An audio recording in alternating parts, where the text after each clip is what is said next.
Good afternoon, everyone. Welcome, and thank you all for being here today. I am very pleased to be moderating this session titled "Getting Off a Good Start with New Doctoral Candidates."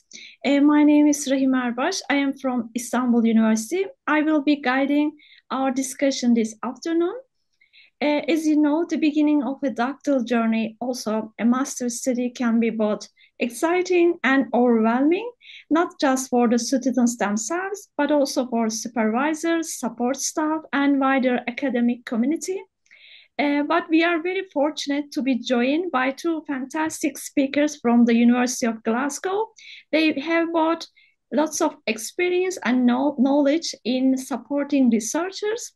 I am very delighted to introduce our first speaker, Dr. Jonna ROYLE, Researcher Development Manager at the University of Glasgow. Jonna leads the University Researcher Development Team, which delivers a wide range of university-wide professional development opportunities for researchers, including postgraduate students, researcher, research staff, and research supervisor. She also leads the University Talent Lab suite of research leadership programs. Joanna is deeply passionate about the pedagogy that underpins effective training, and she also has committed her career to widening participation, developing academic literacies, and building supporting communities within the academic environment. We are very lucky to have her with us today. Welcome, Joanna. Thank you so much. Pleased to Uh, be here. Thank you so much. Our second speaker is Dr. Emma Waters, Researcher Development Specialist for Postgraduate Research Students, briefly PGR, also at the University of Glasgow. Emma leads researcher development initiatives tailored specifically to the needs of doctoral students. She is a passionate educator, deeply committed to ensuring that PGRs development transferable skills during their degree that can support a career both within and outside academia. Her focus is on helping students to plan and manage their own professional development. With a background in lecturing, Emma also brings strong expertise in pedagogical design and a dedication to inclusive teaching practices. We are very pleased to welcome her as well. Thank you for joining us, Emma, today. Thank you. It's lovely to be here. So with that, let's begin our discussion. Let's hear from our first speaker, Dr. Jonna ROYLE, and also Emma Waters. Thank you so much for inviting us to be here today. What we have for you today is quite a lot of tools. So we won't be going into anything in any depth, but we are going to leave you with some things you might want to look at in more detail in your own time. This presentation is going to be a back and forth between the two of us. We have both presented this material previously at the University of Glasgow, and both our doctoral candidates and our supervisors do find it useful. So I hope that you will too. I was going to introduce us, but Rahime has done that far too beautifully for me to repeat. And also somehow our photos look like we're wearing matching outfits, which was very much a mistake. So we will move on quite quickly, and I will hand over to Emma to just set the scene a little bit. Thanks, Joanna. So this first slide comes from a piece of work that was done by the head of our department, Dr. Kay Guccione, which really focused on how PhD students experience the supervisory relationship and some of the things that are really important to consider when we build those working relationships between PhD candidates and their supervisor. And these are some of the quotes that came from that work where PhD candidates were asked how they felt about the supervisory relationship. And I just invite you to take a little bit of time to read some of those.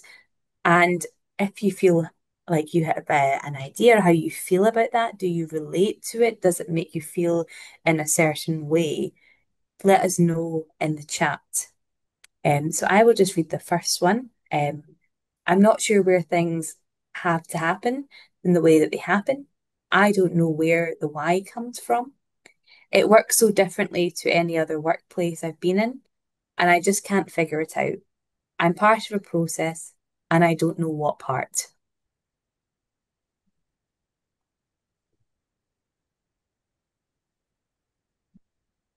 I'll invite you to put things in the chat. Is there anything that's comes into your mind as you read this quote about supervision and how you've experienced it, about how you feel about that quote from a PhD candidate about supervision?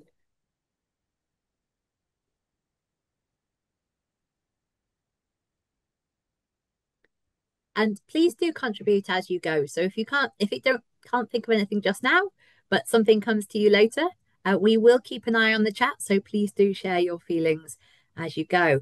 I'm going to pick up another one. I'm not going to pick up that second one. I'm going to pick up that last one. I'm angry because I don't know how this works. And that to me is scary. I don't know the rules I'm playing by. And when I feel out of control, it's unbearable. This is a hard time in my life and nothing is constant. And I feel like I just want one fact I can pin down, one solid anchor.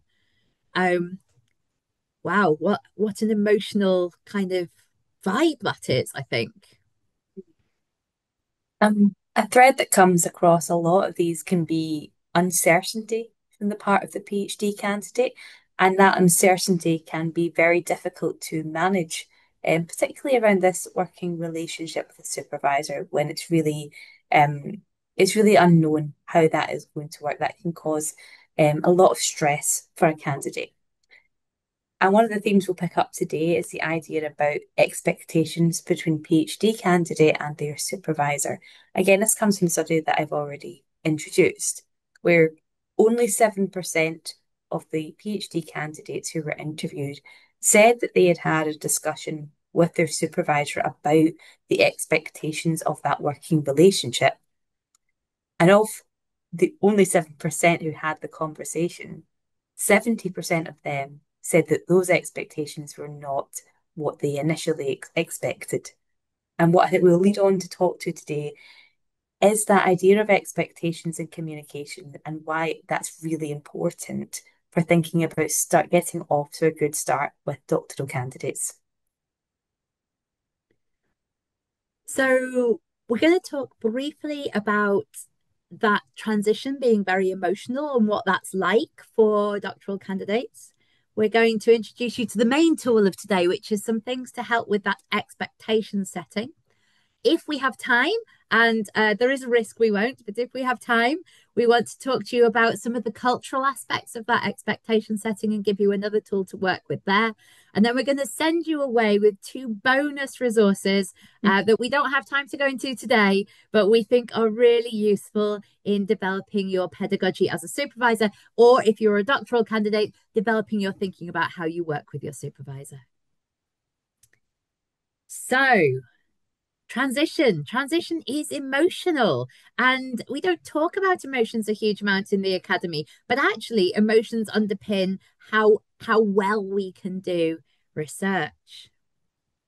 And academia has a really heightened emotional register.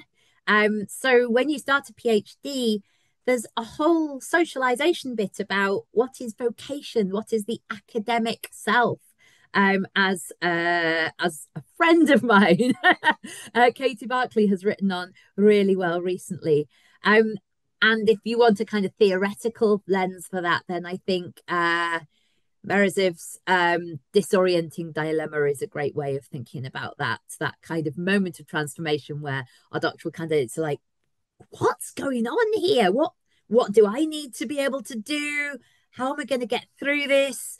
Why are the things that used to work super well for me when I was an undergraduate or when I was doing my master's, why are they not working anymore? And there's a real learning moment of how to do research, and that can bring up a lot of feelings. And within that, what we know to be true is that you as a supervisor are the absolute trusted voice. So the university has lots of structures to support doctoral candidates at Glasgow, and I know it will at Istanbul as well. But the doctoral candidates really trust you to be the person that helps them know what is going on. And of course, it's not your job to handhold them through absolutely everything. But it is kind of, I think, part of your job is to signpost this idea of the hidden curriculum, the things that you need to be able to do as a doctoral candidate that's not just research methods, writing, data collection, those things it's really easy for us to externalize. But actually, I think there's a real value in you explicitly talking to them about time, about how long they should be working each week, about when the deadlines are right the way across the doctoral life cycle, about the fact that some of their time they're going to follow something and it's not going to go anywhere, and they'll feel like that bit of their work was lost because it's been a dead end, but actually that's part of research. um it's useful to talk to them about institutional structures, things that, the person that you know how to go and talk to the person about getting your data management done, or about your ethics process, or who the departmental secretary is. Actually they're coming into a new institution, so giving them that sense of what the research culture around them is like, who are the people I can contact, and the people that you're saying these people are trustworthy. Talking to them, and this supervision one I'm not going to dwell on because we're going to talk about that for most of today, but talking to them about what is this supervision thing, because it doesn't really exist in any other setting. It's not like you're their boss or their dad, as one of those quotes said. It's something different. Talk to them about how writing is hard. Writing isn't just something that flows out of you, that editing is part of that. Actually tell them it's perfectly normal to find this tough. Talking to them, I'm sure you already do this, but talking to them about research ethics and what principled research looks like. If Istanbul is anything like Glasgow, you have lots of IT systems, and some of them are maybe not super easy to navigate. I'm telling them about those. Talking to them about how it's really important that they have community with other doctoral candidates, that's going to be crucial to their success. And also talking to them about the PhD as this apprenticeship, and they'll see in their emails lots of opportunities to go to conferences, to get involved, to be on committees, to do internships. They will be full of opportunities, and helping them to navigate these kinds of things are the hidden curriculum, where actually you are the person they're going to believe and listen to. And so you can do an awful lot of really helpful work in that transition by surfacing these things and telling them about them, not waiting for them to come and ask. And obviously you couldn't talk about like all of these in your first supervision. That would be impossible. But do bear them in mind. Having said that, I do think it's very helpful at the start to plan that first meeting, to actually take time to plan it. And how are you going to make it really good? Where's it going to be? When's it going to be? Who's going to initiate it? What do you need to talk about with co-supervisors in advance? What do you really want your PGR to? We use this term PGR in Glasgow for PhD candidates. So if we use that term, please recognize we're talking about doctoral candidates. What do you want them to know? But also, what do you want to find out from them? So I think a really valuable piece of work is planning out what that first meeting is like. And here I am going to hand right over to Emma, because this is her absolute area of expertise on how you do some of that expectation setting. Thanks, Joanna. So I just want to bring back to that idea I already introduced about why this is really important. We've already looked at this statistic about this expectation conversation doesn't happen very frequently, but when it does, it can reveal that the expectations that both supervisors and PhD candidates have can be mismatched. And I speak to lots of PGRs and lots of people who support PGRs, and many of the times where there are issues with the supervisory relationship or something isn't working in that relationship, it can stem or originate from mismatched expectations between the candidate and their supervisor. And agreeing those expectations at the start and establishing what the expectations of the relationship are makes it a lot easier to communicate and discuss if something isn't working. And it's really important to note that those expectations may be different from one supervisor and their PhD student to another. It's not that every relationship needs to work in the same way. So there can be differences. But one of the ways that we can help by creating those expectations is to do something called contracting. And that doesn't mean writing up a legal document that is legally binding. It means having a conversation, and at the end of that conversation, making an agreement. And quite a lot of people, when they do this, will write that agreement down. It's almost a set of rules that we agree on, that this is how our relationship will work. The benefits of doing that, it helps to break down the power imbalance because it takes away some of that uncertainty that your PhD student may have, because they understand what's expected and how they should work with you and how you will work with them. It then also really helps if something isn't quite working, avoiding what can be a very difficult conversation. And the reason for this is you've taken out the personal aspect, because what you're discussing is an agreement no longer working. How you've agreed to work together is no longer working now that time has moved on, as opposed to either person is wrong. It's not that the supervisor is wrong, it's not that the student is wrong, it's about that agreement. And in many ways, that agreement should change, because the support and structure of supervision that a PhD student needs at the start of their studies will look different as they progress through and they gain independence. So it makes a lot of sense that that agreement should change with time. And it really gives you this space as well to frame with them what is and isn't part of supervision. So everything Joanna was talking about, of what should you support them with, you set this up right at the start and they understand what is part of supervision and what isn't. Can we move on to the next slide, Joanna? Thank you. So there are tools that you can use to help with these conversations, and I will show you them. But for some people, this is a conversation, and that is the easiest way for them to have it, is that they plan what they want to talk about, have the conversation, and write an agreement that's a document for them both. But some of the things you might want to discuss include how often you're going to meet. Will they know how frequently those supervisions meetings should be? Are they at the same regular time, or will they be variable? If you have more than one supervisor involved in the project, what is the role of each supervisor? Who takes the lead in organising supervisory meetings? Is that you? Is it the PGR? Or is it this regular time in the week that you always meet? What is the commitment for those supervisory meetings? So what is your expectation of what they will have prepared in advance of that meeting? What happens after the meeting? Who should make notes? Should there be any follow-up? Things around their responsibilities, your responsibilities, the working hours that you both have, annual leave and professional development. Communication, this is a big one. What is the method of communication that you will use? Is it emails? Do you have something like Microsoft Teams? Things like that. Also, all of our emails inboxes are very busy. How long is it acceptable for them to wait for an email response to you?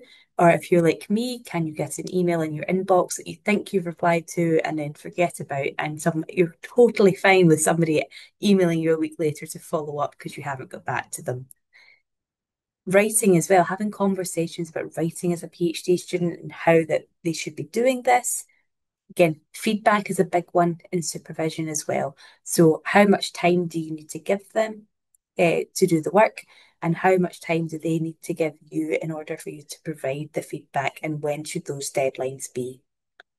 Other things to consider might be the confidentiality of your meetings. What are the boundaries of your supervision and what you will and won't discuss?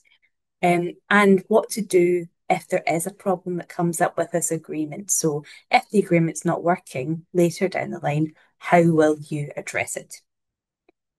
Can we move on to the next slide, Joanna? So some people like to have this as an open conversation and create the agreement, and other people like to have a tool to help guide that conversation. And there's no right or wrong way. It just depends on our own personal preferences. But one of the tools that we see quite commonly used are these role perception rating scales. There's a couple of different versions of this that you'll find. We've pulled out one of them, but there's links here to show you a couple of different examples. But if Joanna flips over to the next one, the way these scales work is it's a form that both a PhD candidate and supervisor complete independently and then come together to have a discussion about how they answered it. And if there's differences, talk about where those differences have come from. So there are two sets of statements, and the statement on each side is the opposite of each other. So if we look at the very top row, the statements are that it's the supervisor's responsibility to select a promising topic, whereas on the other side, it says it is the student's responsibility to select a promising topic. Now, if you felt that the statement on the left was true, it was the supervisor's responsibility, you would score that a 1. If you felt the statement on the right, that is the student's responsibility, was correct, you'd score a 5. If you felt the responsibility was 50-50, you would score a 3. And then 2 and 4 are somewhere in the middle, but with more responsibility on one party. There's lots of different statements in here that cover different areas of that supervision. And what I'd like to do is that we'll pick up one as an example. So let me see. We'll go with this one. Okay, one about supervisory meetings. So it is 1, 2, 3, 4, 5 down. So one statement is that it's the supervisor who should initiate the frequent meetings with the student. And on the opposite side, it's up to the student to decide when they want to meet with your supervisor. As an exercise, take a minute to think, what is your number? And pop it in the chat for me.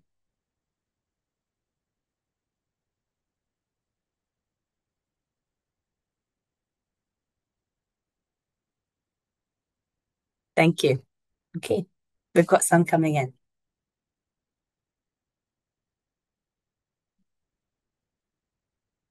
Don't be influenced by what other people have said. Decide for yourself and let me know.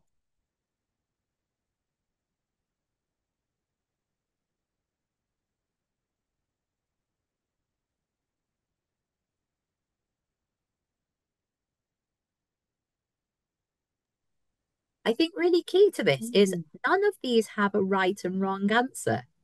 There isn't actually a correct, it's not a test. There isn't a right answer. It's about realizing and surfacing how you might be expecting something different to somebody else.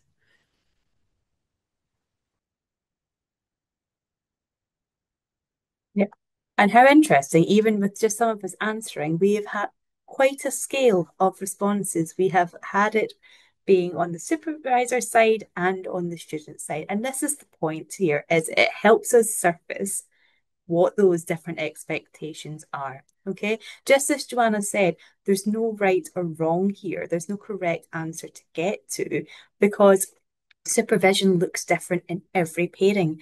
Every PhD supervisor and PhD candidate are two unique individuals who have different experiences, preferences, and time constraints as well. So there will be different things. The point is that it helps us to bring this up. So if you are a PhD supervisor who perhaps answers 5, and you realize that your PhD student has answered 1, that's great to figure out and have a conversation because otherwise the meeting would never happen because you both expect the other one to initiate it. Okay. That being said, Joanna, if you can flip to the next slide for me.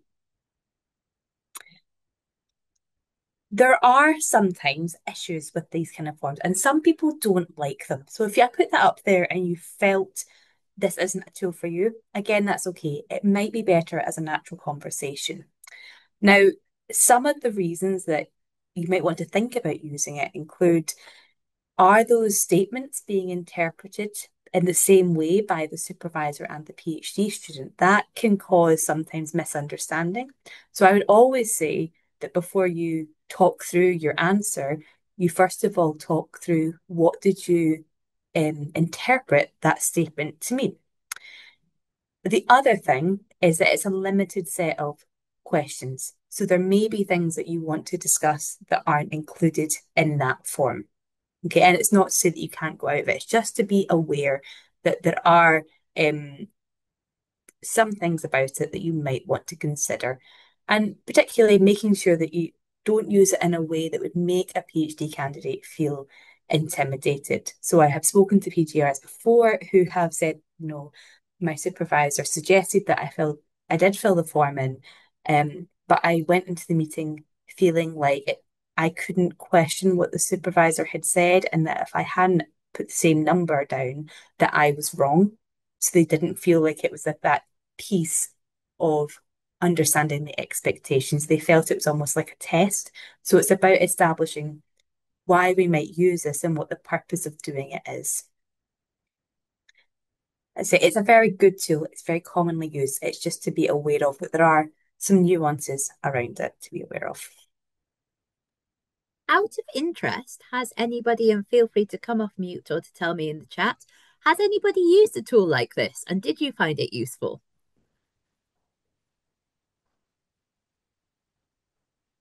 I can see a few shaky heads, so I think this may be not familiar, but I'll just give people a moment just in case anybody has. Well, I think we've done well, Emma, on introducing a new idea there then. Wonderful. And By the way, as I Emma should said, add, Emma, I like the idea contract as a law school. It is very very common to us, very easy to have a contract. We have a contract law, but not for these kind of purposes. But we should think about it. It is very easy for us in law school. As also, we have professor from civil law department, expert in contract law. So for us, I like this idea so much. I think the care must be taken that this is not a legal contract. It is a personal one. We wondered whether it was a safe thing to bring to the law faculty, just in case you thought that once people had signed it, it was tied down forever. But we also thought that it might be an idea that resonated with you as well. Right.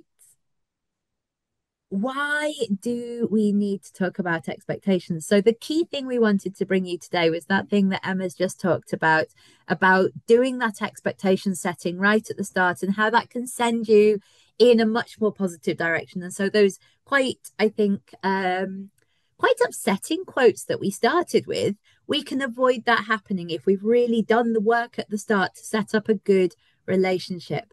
But we wanted to raise, I suppose, that, well, this is why we need to set expectations. These are some quotes from that same, that same scholar, Kay Guccione, who has done quite a lot of work around the supervisor and research candidate relationship. And in another publication, she had these two quotes. The supervisor saying, I've tried hands off, I've tried hands on, I just don't know what they need. And they're not even responding to my emails. And on the other side, we've got the researcher saying, I'm terrified of being asked how it's going. I've no idea how it works. I'm lost and it's scary. So I avoid contact. And of course, the effect of that is you're halfway through your PhD and suddenly nobody is really talking to each other. So I suppose that's why setting things up at the start can avoid this sort of thing. We did also want to touch on the fact that this isn't always just about the research project. The gaps in expectations might be about the transition to a new kind of work. Research is, for many people, a new kind of work, particularly the intensity of a doctoral study. But there are also real differences in our geographic norms of what we think normal behavior is, in our socioeconomic norms, and our educational background more generally. And of course, nobody becomes, I'm not here to say, if you come from this place, you will be like that. Of course, that's not true. But we do carry with us those cultural norms, and they do affect how we engage with academic environments. And this surfacing stuff idea, talking about stuff, talking about expectations, doing that with real openness and curiosity is helpful for a good relationship between the doctoral supervisor and their candidate, for avoiding misunderstandings, for building positive research cultures, and underneath all of that, to get good research out the end. I think all of us at heart, this whole thing about relationships is a commitment to having excellent research, as well as researchers that go on and contribute in whatever field they move into. So I wanted to talk to you about one other tool that I like a lot. And this is actually a tool that comes from the world of business. Professor Erin Myers wrote this book called The Culture Map. And just as that mapping tool of what are you actually expecting from this relationship works on scales, so does the culture map. And the culture map talks about ways that people from different cultures tend to have differences. Now, let me move on to the scale, because I think that will make it more apparent what I'm talking about. Myers, having studied hundreds of cross-cultural collaborations, notices 8 ways in which if you're expecting one thing and someone else is expecting something else, you can end up with that communication not working very well. And these words are not obvious, so forgive me if I talk you through them. She talks about how you and your supervisee might come from a difference in low context and high context cultures. So a low context culture is a bit like the UK. We say everything out loud. There's no subtlety. We're like, here is the thing. We will tell you the thing. We'll tell it you again. We'll write you a recap email. We'll summarize it again. We leave nothing to the imagination in the UK. That's not the case in every culture. Lots of cultures teach people to be better listeners than perhaps we tend to in the UK. And so there are things that will be assumed. Now, if you are much more of a low context, tell everybody all the details person, and your doctoral candidate is a more read between the lines person, and you don't know that, well, that can be somewhere where communication can break down without really any fault. Second one is about negative feedback.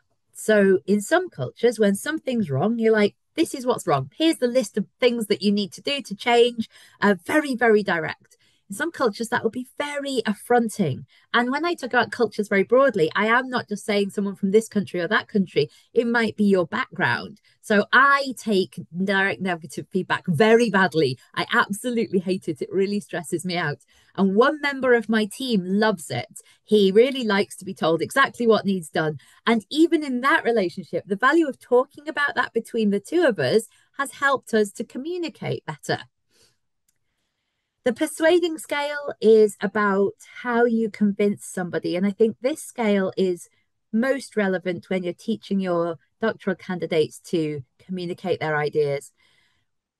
In principles first cultures, you start from the ideas underpinning it, the philosophy underpinning an idea, and you eventually get to the answer. And at the other end of that scale, application first cultures, you start with the answer. So if you came and did a presentation in the UK, you'd want to say, here's my brilliant idea, here's the answer, and here's how I got there. But if you were going to another culture, they'd be like, why are you telling me your idea before you've told me how you got to your idea? So I think this scale is less useful for our doctoral candidates, but it's certainly useful when you're talking to them about going and talking about their research elsewhere. Some cultures like their leaders, and here I'm talking to you guys, I'm talking to supervisors, like their leaders to seem like leaders, to be definitely the top person in a relationship. In a culture where you would never perhaps call your professor by their first name. Now, that's not my culture. I knew my doctoral supervisor by her first name. We had a very kind of egalitarian relationship. We would go out for coffee. It was quite casual. And for me, that was perfectly okay in terms of leadership. I think I'd have found it a little bit strange if I had to call her Professor such and had to be very smartly dressed when I met her. That wouldn't have been normal for me. But for some people, it is. So understanding, I guess, what you're expecting in terms of how leadership looks and how that relationship looks and how they expect it to be is a good thing to raise. Because if there's a mismatch, either they might think, oh, my supervisor's not very serious. They're not being very leadership like. Or they might think, why is this person so standoffish, so elevated? Why can't they talk to me like a person? The fifth one is around decision making. So decisions can be something that people like to make together. This one's so important for you and your doctoral candidate. Do you like making decisions together? Do they? Is this something you talk about and really work around, and then whatever you decide from that, that's what's coming out at the end? Or are decisions made by one person? Is it the supervisor who says, okay, you need to go and do this now, you need to go and do that now? Or indeed, is it coming from somewhere else, somewhere even more top down about what's going to happen?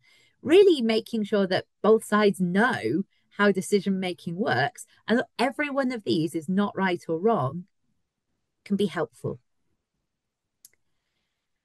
Task-based trust and relationship-based trust, I think, is probably one of the most interesting ones for us as doctoral supervisors. So task-based trust is, I will trust you if you do the thing you said you'll do on time, when you said you'll do it, and you do it well. You complete the task. I trust you to complete the task. You are trustworthy. UK culture is quite like that. I don't know what Turkish culture is like, but UK culture is quite task-based. For lots of people, that doesn't feel like good trust. Actually, why would I do this? Why would I do something for you? I don't trust that you as a person have me as a person at your heart. Is trust something that is about a personal relationship? And if that's true for you, how are you going to cultivate that with your doctoral candidate? If it's true for them, how are you going to cultivate it? Disagreement. Do we openly disagree, or do we avoid having conflict? I ran a session with supervisors on Tuesday at Glasgow, and this one became such an interesting conversation because one of the supervisors said, I am very avoidant. I don't like open disagreement. And my doctoral candidate is also very avoidant and doesn't like direct confrontation. And usually when we talk about this, we talk about how differences can cause problems. But she said, actually, I'd never thought about this, but this is causing a problem because neither of us want to disagree. Neither of us want to avoid that harmony. Then actually some things are not getting done because we're both on that end of this disagreeing scale. On the other hand, you could have challenges where perhaps one person in that partnership is like that and one person's like, we should just fight it all out. And that person that's avoidant thinking, oh my goodness, I'm being attacked. And that person that's more confrontational is thinking, why won't they just talk about the problem? And that can cause tensions. And then the eighth one on this model is about time and time management. So is it very important to you or your doctoral candidate that they're on time, that things are done to a schedule, that meetings are at a set time every week, that time is very organized and very planned? Or actually, are they more flexible with time? Do they feel more comfortable if things can change, if 5 minutes late is fine?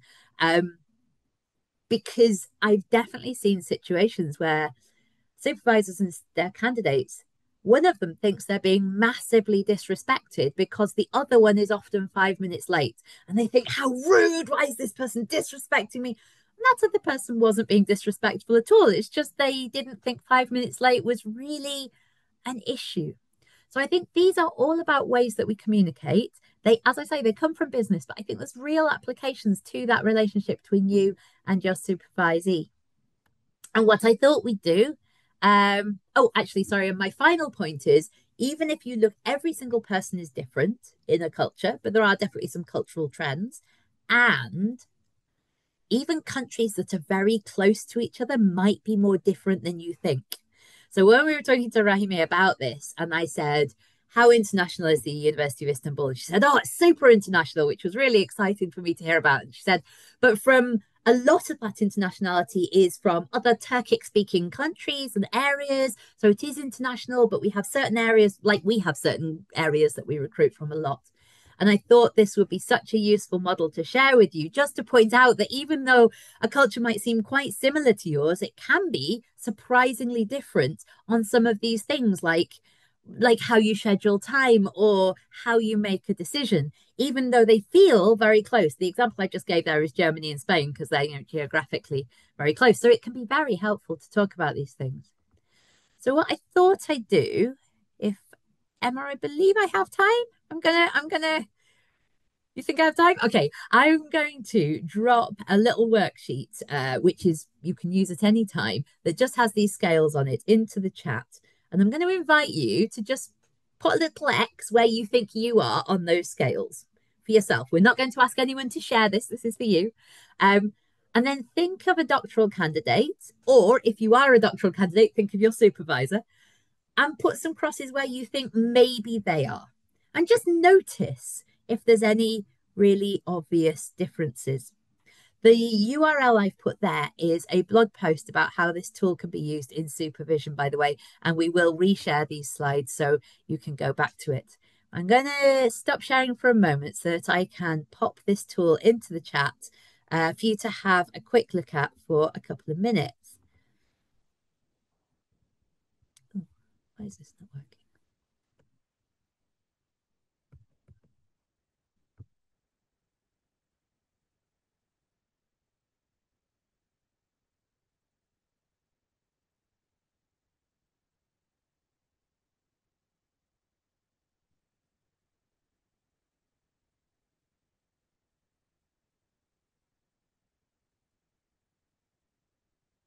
There we are.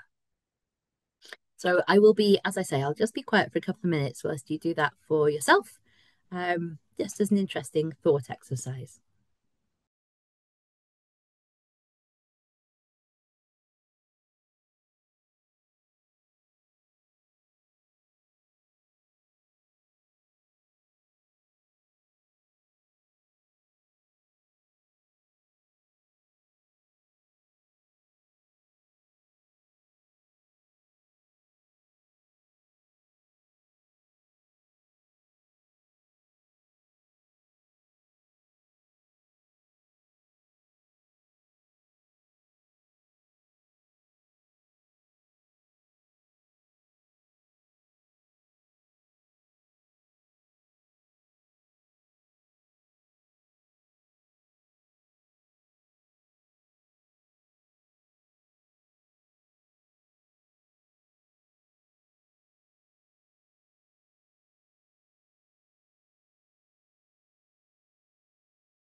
There is a question in the chat, Joanna, asking, could you elaborate on the principle first versus application first again?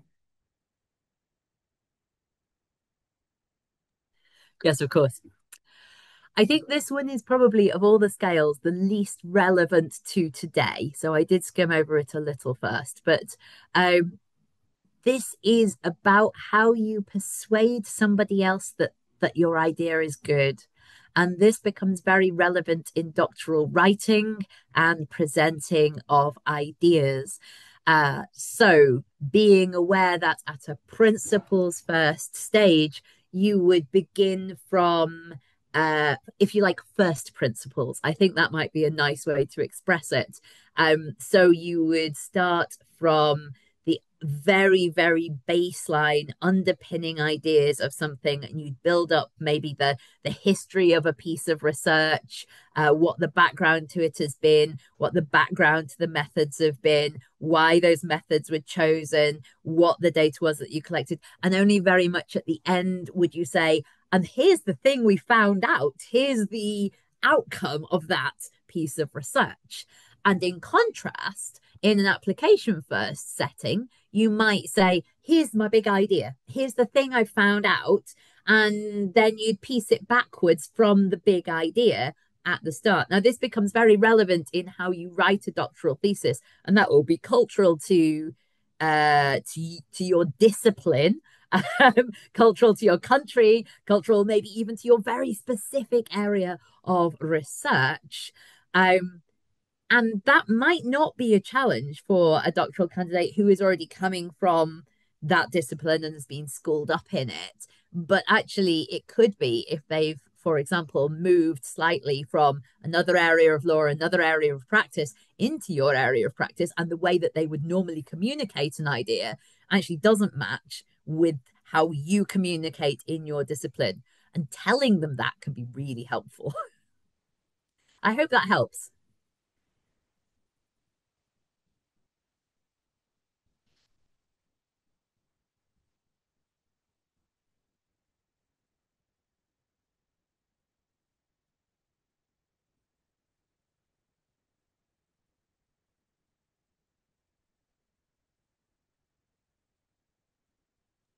And Joanna, we filled this form. Should we reshare in chat or how we? Okay.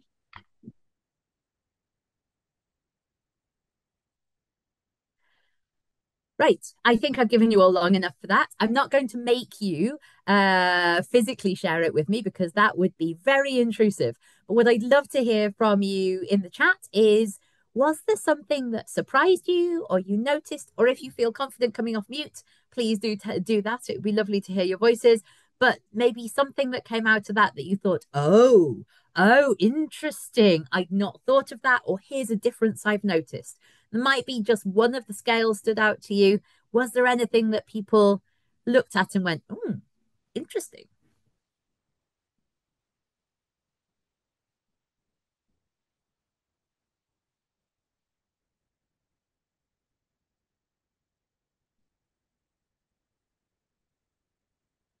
So when I've done this in the past, that one about conflict and being openly conflictual, that's often one that comes up.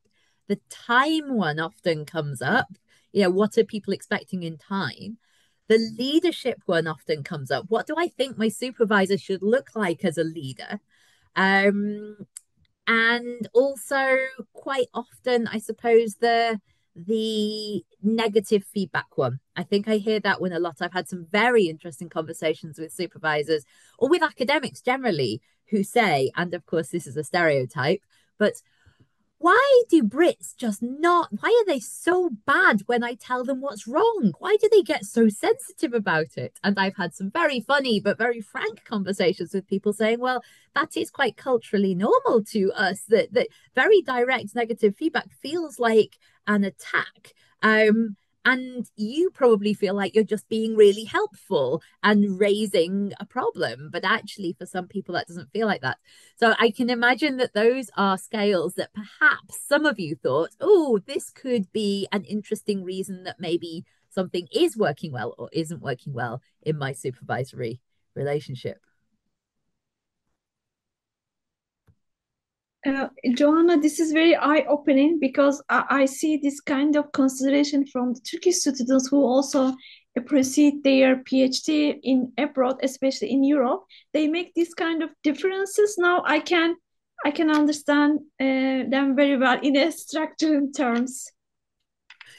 And so much of this is just awareness. You don't need to act well. I mean, you don't need to do an explicit mapping like Emma suggested on that tool, but it is about being aware and sometimes talking about these things.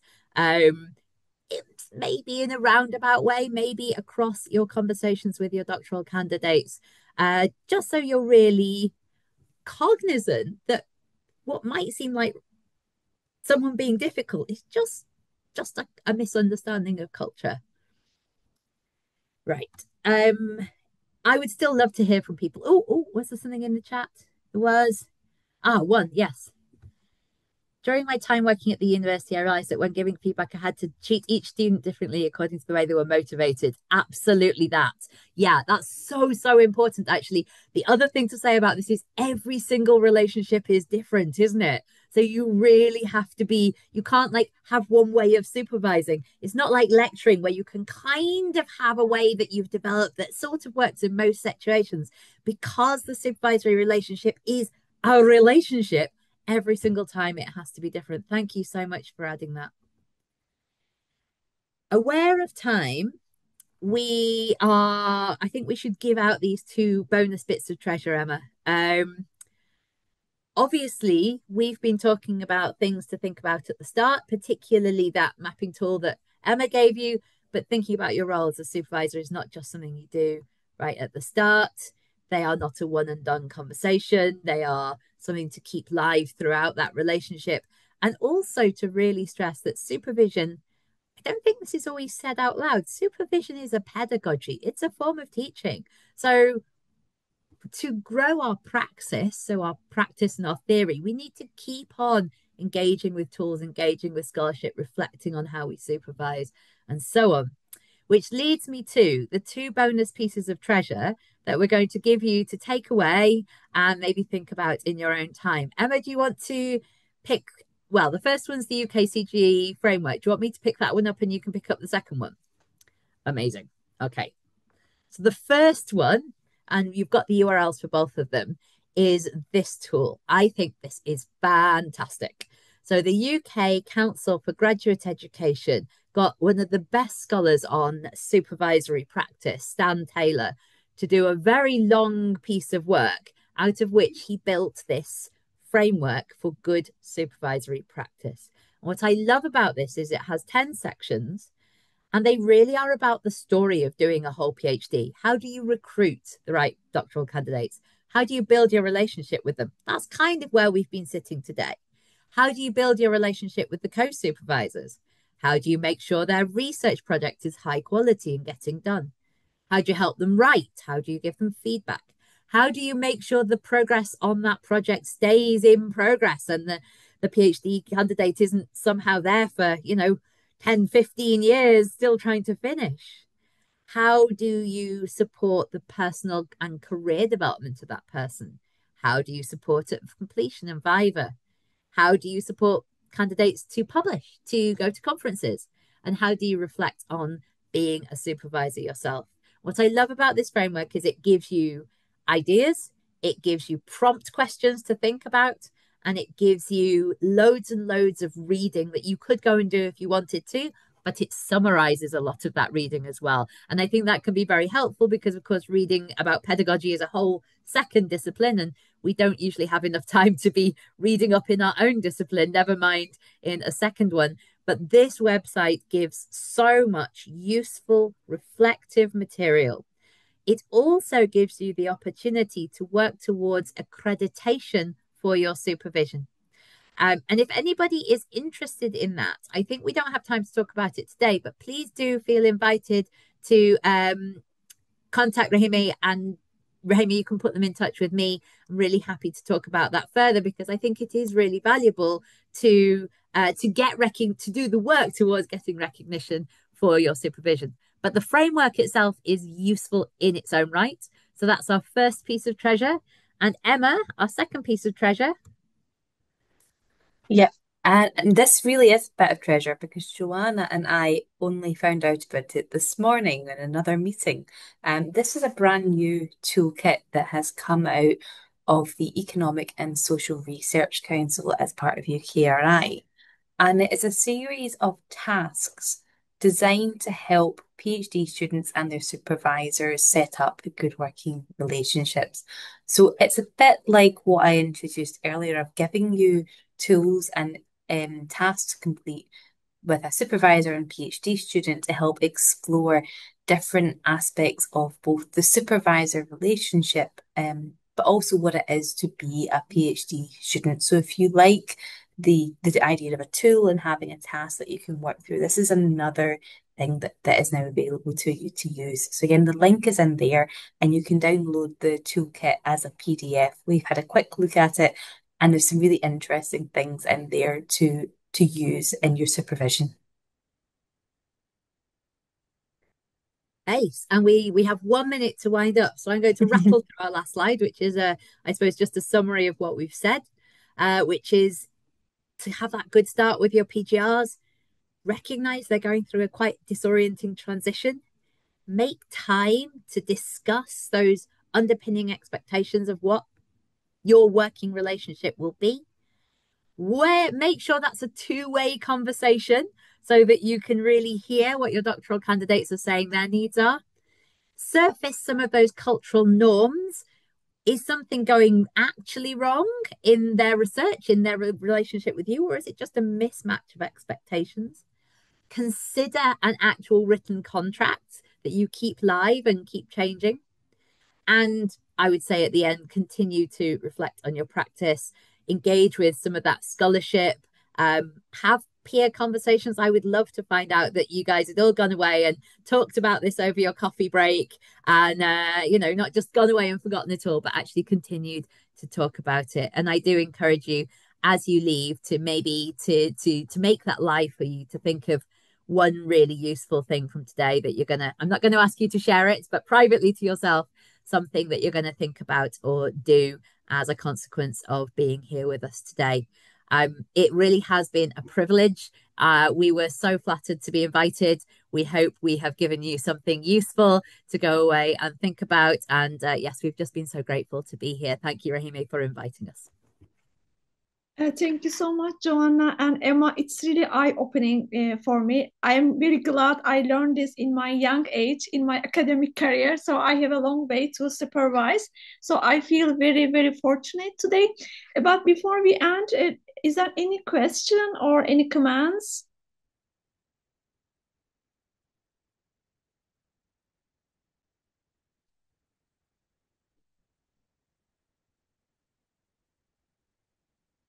Assoc, okay, okay. R. Weinstein wrote, yes, okay, thank you.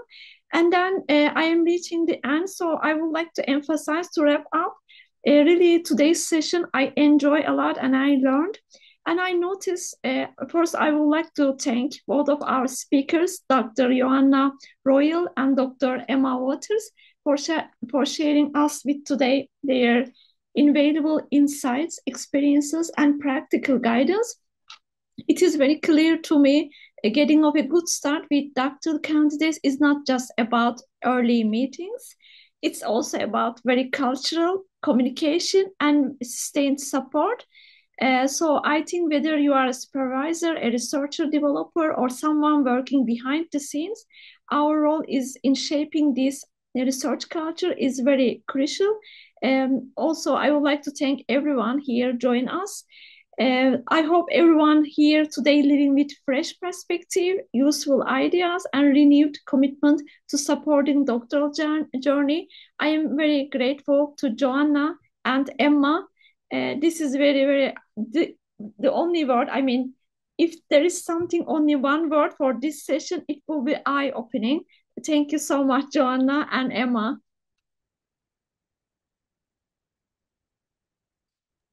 Thank you so much for having us.